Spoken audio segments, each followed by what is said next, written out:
Bonjour et bienvenue dans ce nouvel épisode du podcast Incarner son soleil, un podcast sur la création et la construction de sa vie, quelles que soient les méthodes et les moyens. Je parle beaucoup depuis le début de ce podcast de réaliser ses rêves, de construire sa vie, d'être efficace, productif,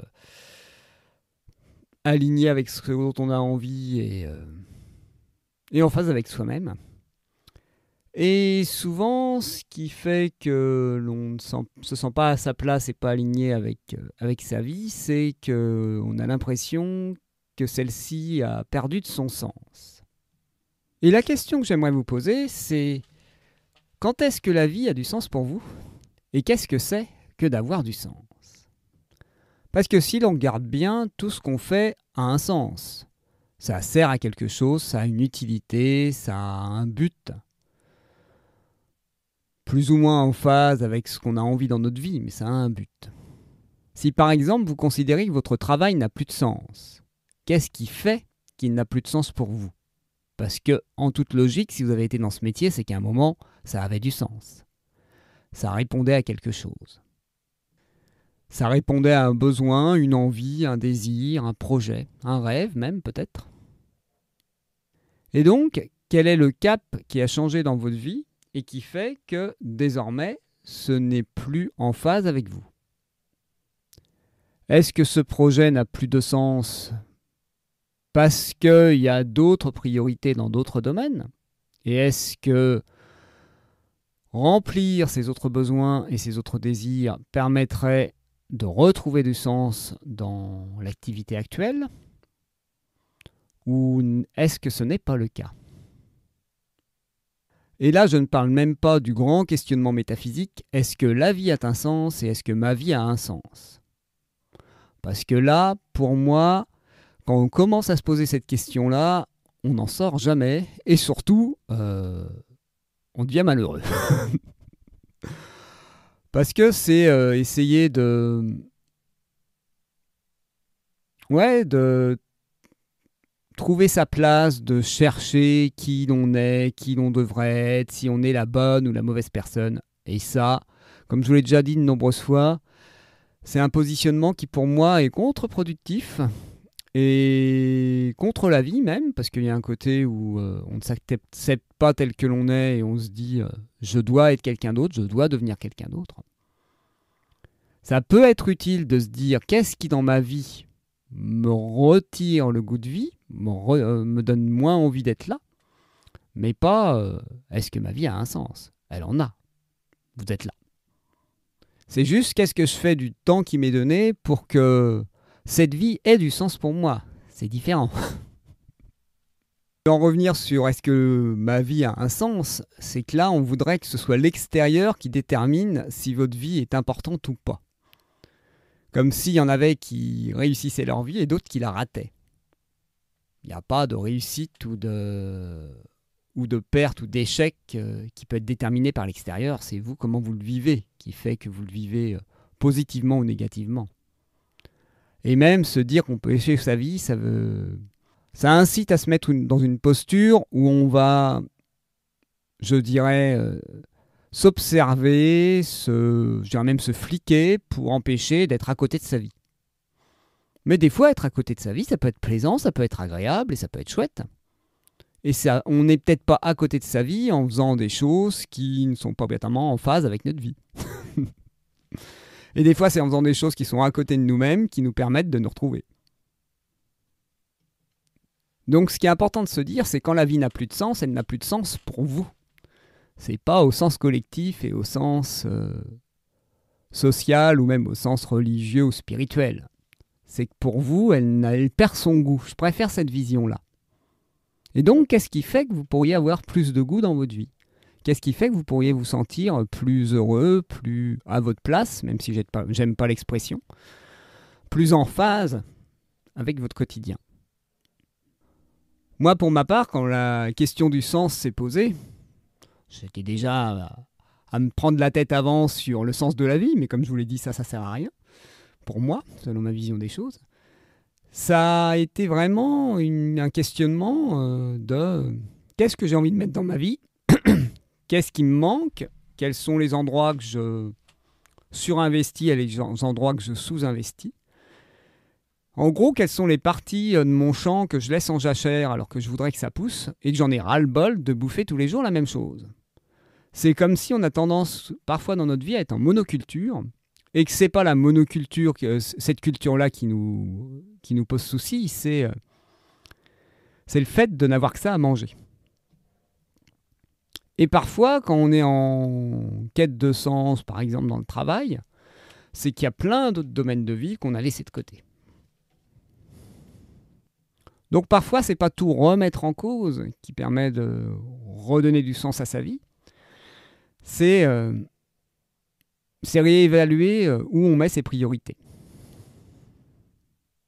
Et souvent, quand on a l'impression que notre vie n'a plus de sens ou perd de son sens, c'est qu'on a laissé l'extérieur décider un peu pour nous. On a décidé de suivre un chemin qui n'était pas véritablement celui qui nous correspondait.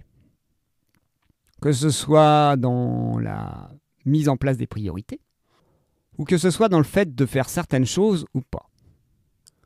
Pour moi, ma vie a de sens quand je me sens utile. Mais qu'est-ce que l'utilité ? Ça, c'est très personnel. On peut considérer que travailler où je travaillais, c'était me rendre utile. On peut considérer que être vendeur en assurance, ça peut être utile. Que vendre des téléphones ou faire du démarchage client ou faire n'importe quel métier peut être utile. À la société, c'est utile. Après, est-ce que pour nous, ça nous nourrit ? Là, je parle surtout du professionnel, mais c'est aussi le cas du domaine affectif ou du domaine relationnel.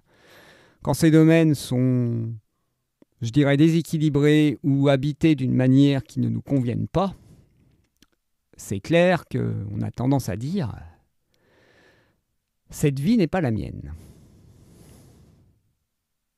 Et donc, elle n'a plus de sens pour nous.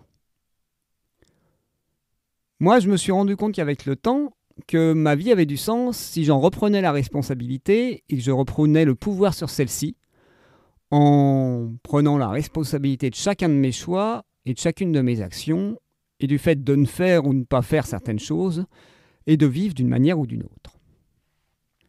Et même parfois, certaines actions peuvent encore avoir du sens ou être utiles pour nous, mais c'est des choses dont on n'a plus envie et qu'on a envie de transformer.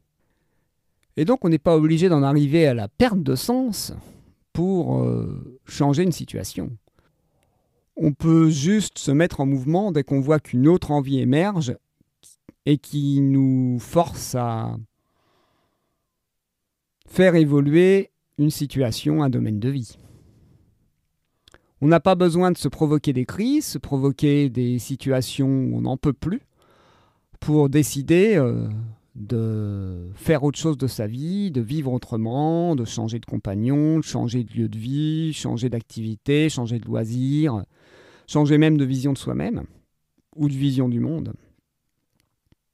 J'ai l'impression qu'on a très souvent tendance à avoir besoin d'une crise pour s'autoriser à changer parce qu'il faut qu'on n'ait pas le choix pour sortir d'une situation confortable qui répond à un certain besoin et qui a, je dirais, du sens ou pour les autres, ou pour nous, mais pour le nous du passé. Est-ce qu'on a besoin de se provoquer une perte de sens pour remettre, je dirais, de l'ordre dans sa vie, mais c'est encore plus large que ça. C'est la priorité sur nos rêves. Et la priorité sur ce qui est vraiment important pour nous et ce qu'on a vraiment envie de découvrir. Même si ça nous fait peur, même si c'est inconfortable, même si c'est un chemin que je dirais atypique. Atypique selon notre vision de ce qui est normal, bien sûr.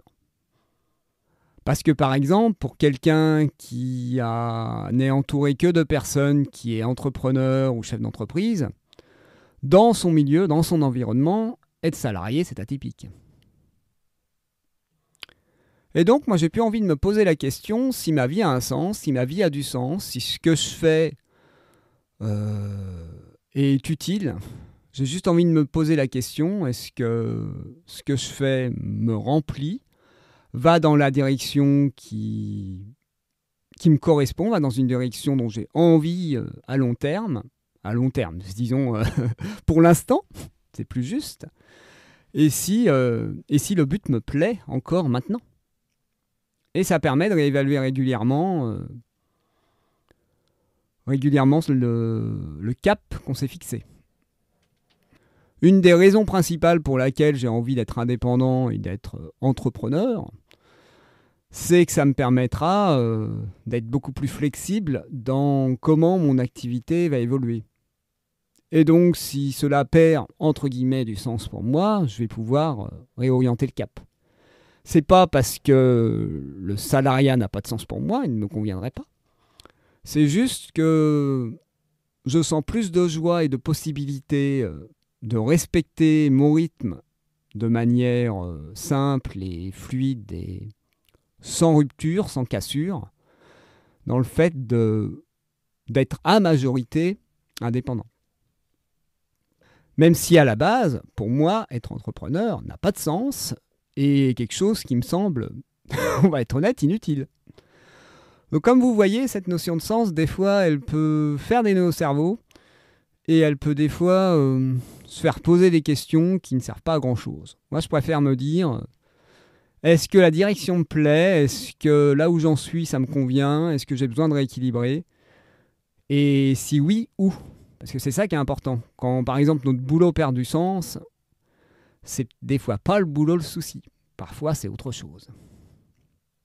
J'aurais peut-être pu remettre du sens dans ma vie, comme je le disais à l'époque, en rééquilibrant ma vie, en m'autorisant à changer de manière plus modulaire, étape par étape, plutôt que quitter mon boulot et tout envoyer valser. Mais j'avais besoin de vivre ça pour vivre d'une certaine manière ma crise d'adolescence qui n'avait pas été réellement vécue. Et pour moi, la quête de sens est aussi liée à une quête d'identité. Et quand on arrête de vouloir se définir, de vouloir savoir qui l'on est, et de vouloir s'enfermer dans des cases stables et durables, on n'a plus à se poser la question, est-ce que ça a du sens? Est-ce que je suis sur la bonne route? Parce que derrière la quête de sens, il y a aussi le côté de bonne route, le côté moral de bon chemin. Je vous le répète souvent dans les épisodes, c'est un peu ma marotte, c'est un peu mon sujet privilégié, du bon, du mauvais chemin, la bonne route, se tromper de voie. Mais j'ai l'impression que c'est tellement essentiel que j'aime bien radoter. Et puis c'est un peu mon sujet, parce que je me suis tellement paumé à vouloir vivre une vie qui n'était pas la mienne, que maintenant je me focalise sur vraiment ce qui me correspond, sans essayer de m'enfermer dans le fait que être moi, c'est être comme ça. Et oui, comme vous avez remarqué, je n'ai pas encore plus structuré mes épisodes, ça viendra peut-être, ou pas. Je vais voir si l'envie est là. Si je le fais pas pour faire comme tout le monde, mais si je le fais parce que ça me correspond. Et donc, si ça a, entre guillemets, du sens pour moi. Si ça correspond à mes envies, mes désirs et à ma vision de ce que j'ai envie d'offrir au monde.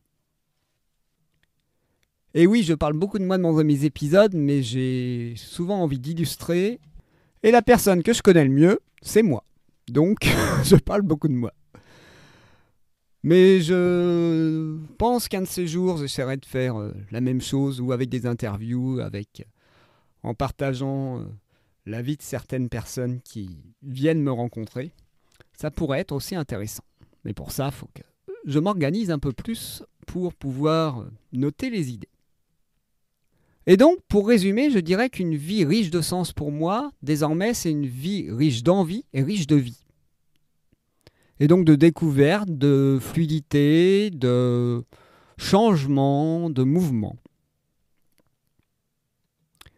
Et de, je dirais pas de bien-être, mais d'écoute. Et donc, comme d'habitude, si cet épisode vous a plu, n'hésitez pas à le noter sur les différentes plateformes de podcast, à vous abonner, à le partager avec les personnes à qui vous penserez que ça pourrait parler ou être utile. Et je vous dis à très bientôt pour un nouvel épisode.